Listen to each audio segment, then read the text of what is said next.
Good morning, my friend. Today is March the 5th, and I'm glad that it's Friday. Looking forward to the weekend. Had a great day of soul winning yesterday with our church. And as I told you the other day, we have three times that we go soul winning, and I always enjoy getting to go with our people. Got to go with one of our good men, Brother Jerry Stafford, and we both were able to see some people saved. And it's amazing how God led us across the path of some people who really it was amazing the stories that just happened to them on yesterday, and God led us across the path.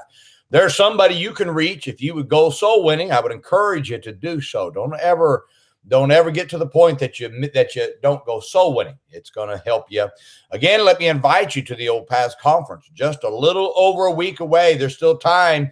Get a ticket. Come. If you're driving, drive on in. There's going to be a great conference. I'm excited what the Lord's going to do. I know the Lord's going to do something special in the hearts of those who come. And so I'd encourage you to come be a part of it. I want to read to you this morning from John chapter 20 and verse 24. The scripture says, "But Thomas, one of the 12 called Didymus, was not with them when Jesus came."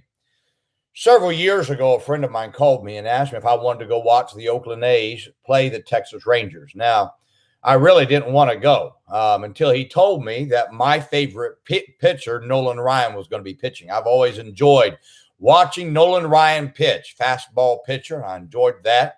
Once I learned that he was going to be the one pitching, it changed my mind, and I went to the game. It was on that night that Nolan Ryan made history and pitched his sixth no-hit game. Now, I think he ended up with 7. But imagine if I hadn't gone. Imagine if I just decided I was going to stay home. I would have missed history being made. If my friend had not told me that Nolan Ryan was pitching, I would have missed an opportunity to watch this great pitcher pitch one of his greatest games of all time. Now, can I tell you, Thomas missed something that I believe he later regretted.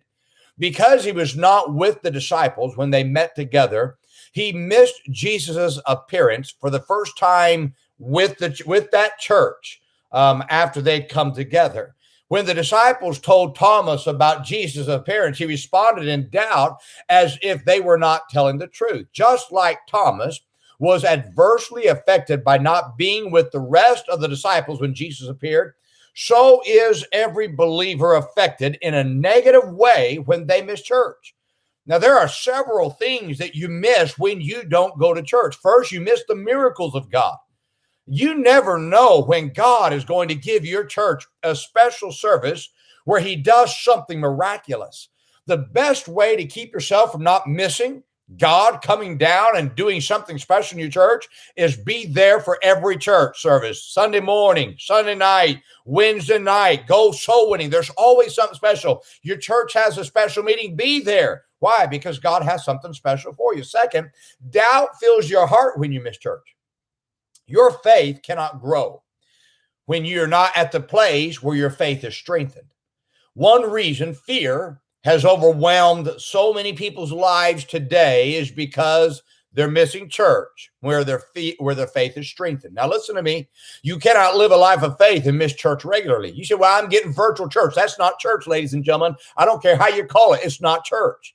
You're not leaving one place to go to some other place. Church is leaving where you are and assembling at a church. I don't care if it's a parking lot.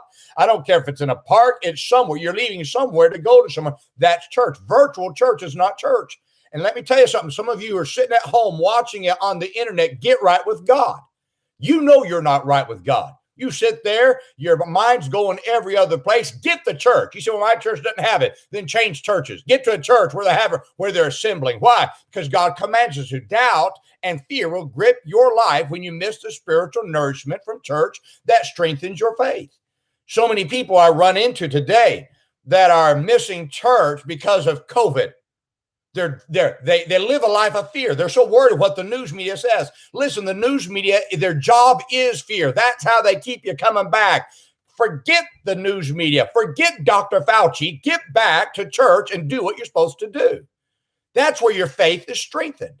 Third, negativity towards God's abilities will prevail when you miss church. You're going to find yourself becoming negative towards church and God's works when you miss church. Hebrews 10:25 says that we are exhorted by going to church. Those who are hit and miss in church services become the most negative towards church because they miss the exhortation that builds their spirit. My friend, your spirit can't afford to miss church. You need to be faithful to church if you don't want to have a defeated spirit. Your spirit is under constant attack through the onslaught of negativity that comes from the news media, from the government, from doctors who have an agenda that try to keep you away from God. And the only way to overcome is through the exhortation found in the church. Not only that, your faith can't afford for you to miss church. God commands us to live by faith, and your faith can only go so long before it becomes weakened and shriveled up and malnourished. Is the result? It's the result. Being a malnourished faith is the result of missing church services where your faith is fed. Your faith desperately needs you to be faithful to church.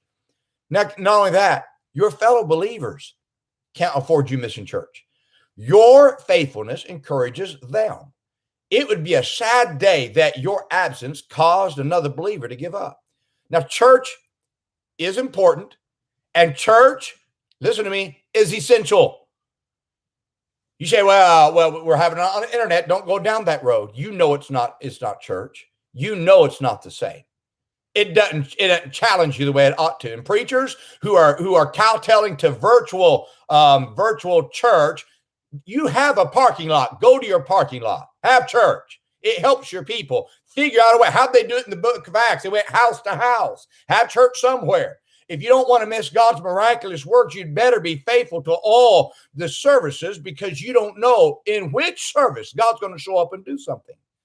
Now, I know this has been a little bit of a strong devotion, but listen, I'm tired of people allowing probably lost people who don't care about church, who don't even believe in God, to dictate how we live. I can think of some good friends of mine. I think of my good friend, Dr.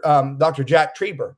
He can't go into his church because of communistic leaders, but he's having church in the parking lot. Now, listen to me. There's a lot of preachers that are still doing that, and my hat's off to them. We're blessed here in the state of Oklahoma. I got a great governor who understands freedoms and understands that we can figure things out. But listen to me. You miss church, your faith is going to die.